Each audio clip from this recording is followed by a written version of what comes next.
If you're feeling abundant, why would you look? Right? You wouldn't. So then our job then is to be able to maintain that modified state of mind and body. So does that mean like you should check your bank account tomorrow and see if there's $500,000 in it? No. Hello and welcome to the Pacific Channel, where we help you to learn how to be, do, and have whatever you want through the power of the law of attraction, meditation, and more. I'm your host, Steve Doherty. In this audio clip of Dr. Joe Dispenza, Lewis Howe asked Dr. Joe, what happens if we try to create from survival emotions? In other words, what happens if you are upset, discouraged, angry, depressed, or distraught, and you try to create your own reality from those emotional places? As you can probably imagine, Dr. Joe basically says that whenever you are feeling negative emotions, that's not the time to create. He doesn't say this exactly, but when you create from lower vibrations, you can only create things that are a match to that vibration, right? So if you are angry, for example, the universe will say, okay, no problem. Here are more things to be angry about. And if you are sad via the law of attraction, the universe will say, okay, sure, no problem. We will give you more things to be sad about. And if you are depressed, same thing. Okay, fine. We will give you more memories, more circumstances, more events, and more people into your life to match that vibration that you are emitting. In other words, you attract what you think and feel about, whether you want it or not. The seemingly harsh reality is that, in essence, what the law of attraction teaches us is that no one is a victim. We are all creators of every experience, every circumstance, every relationship, and all of our abundance or lack thereof. I learned about this in 2002 when I first started to learn about the law of attraction. Back in 2007, 5 years later or so, when many of the cast from the movie The Secret were on the Larry King live show, Larry King asked the panel of law of attraction experts, okay, so what about those days when everything seems to go wrong? What then? I was watching it live with my sons and my dad. No one on that panel of law of attraction experts wanted to answer that question because they all knew that it was a slippery slope. If you told people that they are 100% responsible for everything that they create, then no one can play victim anymore. It seemed almost too harsh to tell the truth back then. In that Larry King live studio, you could almost hear crickets when they asked that question. It was dead silent after he asked that law of attraction question. But then the only person to speak up was Dr. Joe Vitale, not Dr. Joe Dispenza, because Dr. Joe Dispenza wasn't in the movie The Secret. Dr. Joe Vitale dropped the bomb and said, well, I think that you attract everything into your life, the good and the bad. I remember practically jumping out of my seat when I heard him say that, and I think my exact words to my family was, yes, finally, someone who will speak the truth. Someday I'm going to meet that guy, Dr. Joe Vitale, and thank him. I got my chance, and on January 16th, 2009, I spent an entire day with Dr. Joe Vitale, picking his brain about the law of attraction, driving around in his Phantom Rolls Royce, and eating at his favorite restaurant, and going to a bar afterward too. At one point, I did thank him for speaking the truth that we attract both the good and the bad. And then he told me that he received a lot of flack for it. People don't want to be told that they create everything in their lives because that means that they are responsible for all of it, the good and the bad.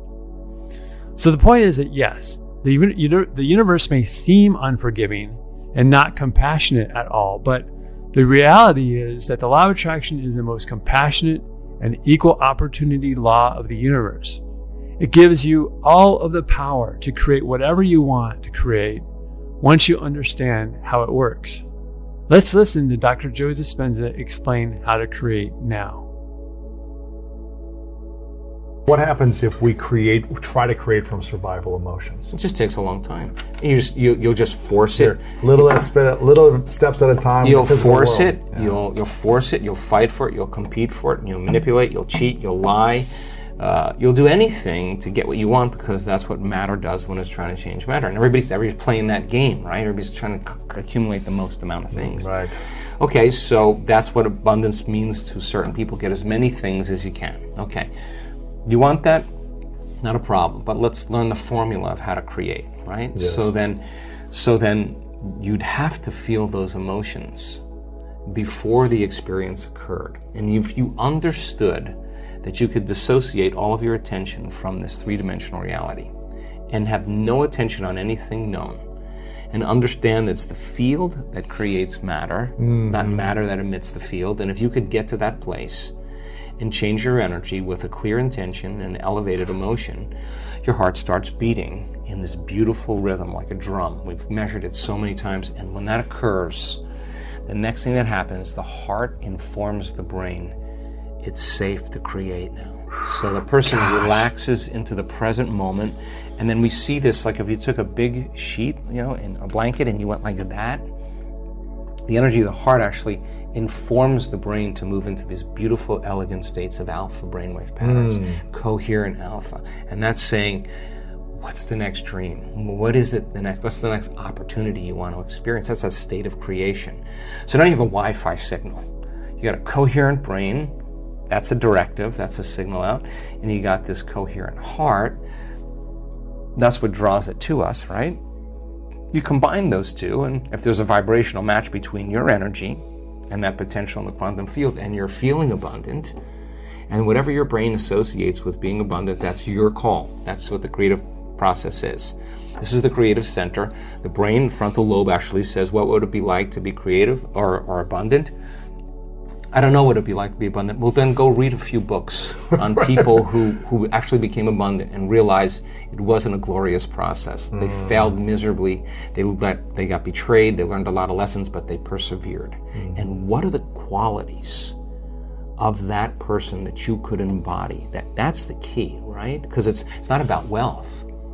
It's who you become, right? Because people think it's about their wealth, but it's the becoming process. It's the overcoming. That attracted that, right? Of course. So then you got to turn the battleship around, because most people say, I can't feel grateful for my wealth because it hasn't happened yet. That's the hypnosis. Waiting for the experience to happen to feel grateful. Well, that's Newtonian, that's three-dimensional reality, that's cause and effect. The quantum, you got to feel it in order for you to experience it. Okay, so this heart becomes like an amplifier, and it sends that signal out, and that frequency can carry the thought of your abundance. Suffering cannot carry the thought of your abundance. Lack cannot carry the thought of your abundance. It's a different frequency, right? We feel different feelings like suffering. We think different thoughts, right? So people can say, I'm abundant, I'm abundant, I'm abundant, I'm abundant, all they want, but that thought is never making it to the body because it's stopping at the brainstem, because the body's saying, I'm miserable, I'm unhappy, I'm in lack, right? So the affirmation doesn't work, right? Okay, so let's go one step further. Yes. So if you practice this, and you actually understood, well, we teach this pretty well, but if you learned it just like learning how to play handball, or learning how to hit a golf ball, learning how to dance a salsa, if you just practiced the formula, you got really good at it. If you were doing it properly then, what would be the outcome? The experiment of being abundant would be that you would have to feel that feeling. It's so good at doing it with your eyes closed. You got to do it with your eyes open. Now, why? Because if you're feeling the feelings of your emotions, of your future, you're no longer looking for them. Because you're in the future now. Your body is so objective that it's believing it's living in that reality where you are abundant. And as long as you feel that emotion, you're not separate from it any longer. You're no longer in lack. You're no longer looking for it to occur. Say, why hasn't it happened yet? If you're feeling abundant, why would you look? Right? You wouldn't. So then, our job then is to be able to maintain that modified state of mind and body. So does that mean like you should check your bank account tomorrow and see if there's $500,000 in it? No. You keep tuning into that potential, and then here come the synchronicities. Yes. What's that? That's feedback in your environment. It's the universe saying, hey, Lewis, whatever you're doing, all of a sudden, we are starting to create, right? And I think it's so important for people to remember that they're the creators of their lives instead of the victim of their lives, right? So the victim is saying, I'm feeling this way because that person or that circumstance, or I don't have any money, is causing me to feel this way. This is my relationship with money. What that really means is I'm using my lack to reaffirm my dependency, my addiction, my conditioning. That's my relationship with money, is that I put my attention on money because I don't have it. So their relationship with money is, of course, built on lack. And so when they don't have it, they feel bad. And what they're really saying is, my outer environment, my reality is actually controlling the way I feel and the way I think. So, Louis, why are you in a good mood today? Things are going good. Why in a bad mood? Things are going bad today. So this unconscious program of victimization is saying that we're allowing our environment to influence the way we feel and the way we think. Isn't that what victimization is? And the stronger the emotion we have to our lack, the more we put our attention on the fact that we don't have it, right? Yeah. And so then the person has forgotten that they're creating reality, because what they're creating is lack. And they're creating more of it. And then they try harder and they force harder and they control more. And they're more exhausted and their body's tired. And they're breaking down, and right. So the experiment then is, let's try it another way. Let's create from the field instead of from matter. Get a coherent heart, get a coherent brain, relax in the heart, and energy moves right into the brain. We've measured this 1,000 times. And all of a sudden the person moves into these beautiful, elegant brainwave states where they're super creative, right? So the longer you're conscious of that energy, the more you draw that future to you. So then, what does the synchronicity mean? It means whatever you're doing inside of you is producing that effect outside of you. Pay attention to what you did. Keep doing and do more it of it. again. Yeah. So generate a little bit more abundance. Just do it for an experiment. Now, when the synchronicity happens, do you think you feel suffering, or do you think you feel a little excitement? You feel inspired, right? So then that synchronicity is saying, use this energy, use this feeling. It should be easier for you to feel this now, and go back and do it again. Keep the experiment going. Then here comes the promotion. Here comes the email. Here comes the person you meet at the right time. Yes. Right? Whoa, we have something happening here, and then that becomes the momentum, right? So then we generate abundance. That's how we do it. And the relationship, It doesn't just happen by accident. We generate it. we generate abundance, right? So then if you have an hour meditation where you're tuning into your abundant future, but then you're spending the other 15 hours a day in lack, don't expect anything to change. You defaulted. You're back to the old energy. And if you say it's that person or that circumstance or that bank account, I'm going to say you're back to the unconscious program of being a victim, right? So then let's go a step further. If your personality creates your personal reality, and it does, and your personality is made up of how you think, how you act, and how you feel, then the present personality who's listening to this podcast has created the present personal reality called their life. Nothing big there. Which means if you want to change your personal reality, you're going to have to change your personality. Right. Nothing changes in your life until you change, right? So then 95% of who we are is on autopilot, right? It's a programmed thoughts, hardwired thoughts, beliefs, perceptions, unconscious habits and behaviors, and really, really emotional responses that tend to be really knee-jerk and automatic, right? So if 95% of who we are is a set of unconscious programs, then the first step to change is becoming conscious of those unconscious thoughts. Now, people think when they sit down to do the work and make their change that they're doing something wrong. No, those thoughts have to come up. I'm not worthy, it's never going to work. But the person who's truly persevering towards their abundance realizes just because they have that thought doesn't mean it's true. They're curious on what's on the other side of that thought. Well, that's just the thought, right?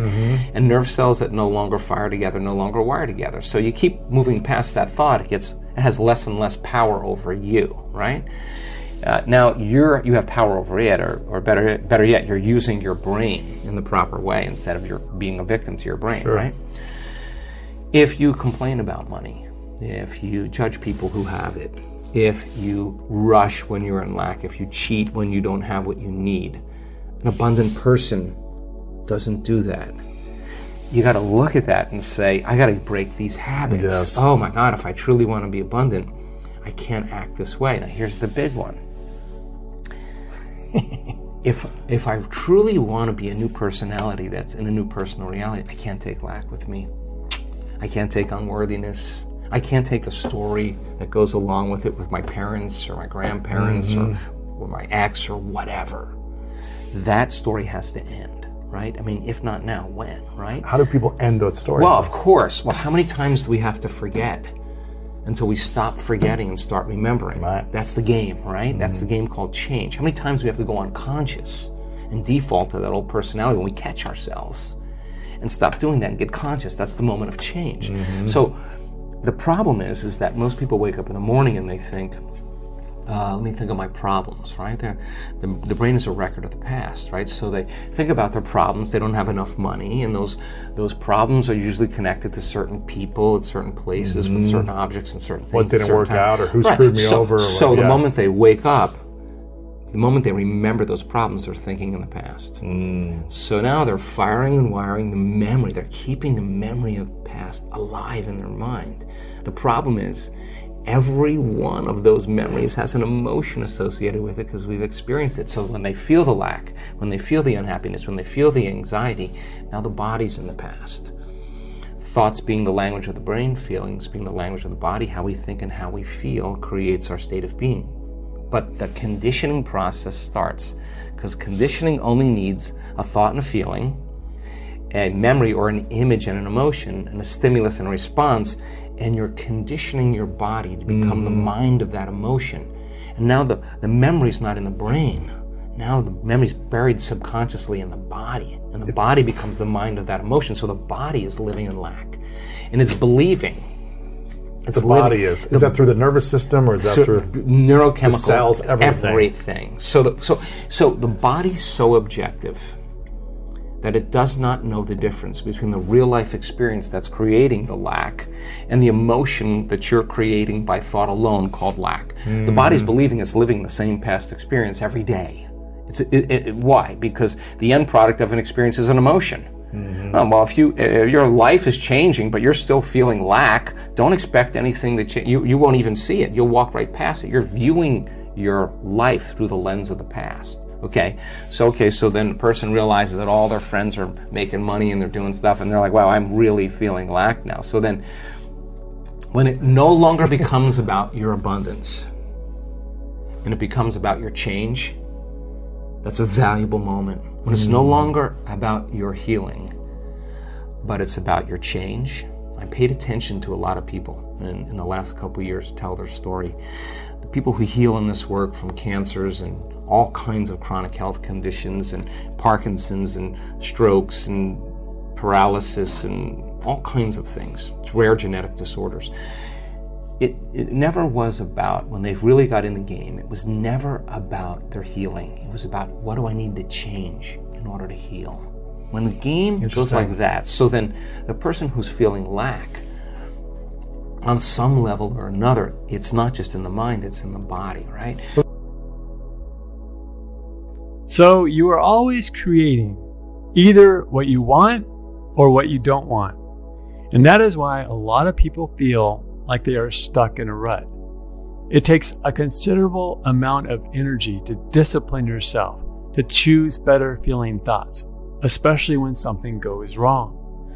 So when something does go wrong, or you find yourself in a negative mood, that's the time to meditate, take a break, take a nap, take a walk, go get a massage, or do anything to get your mind and heart out of those lower vibrations.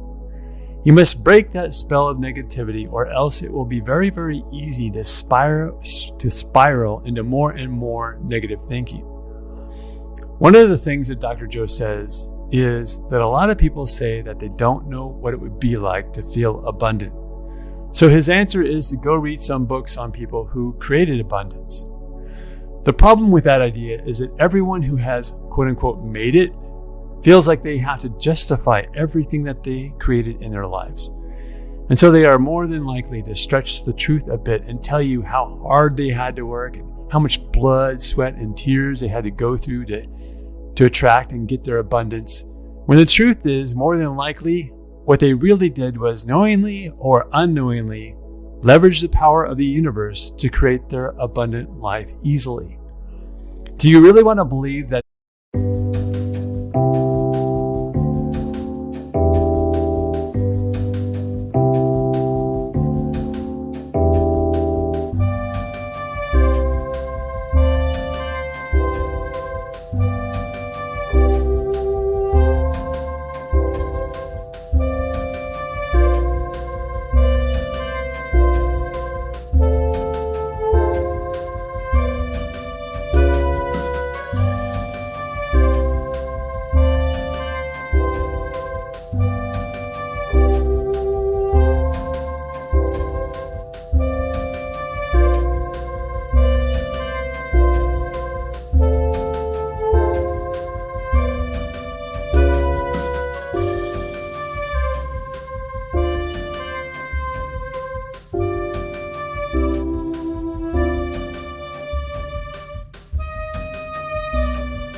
to attract your abundance that you too will have to go through betrayal, difficult, trying, hard times?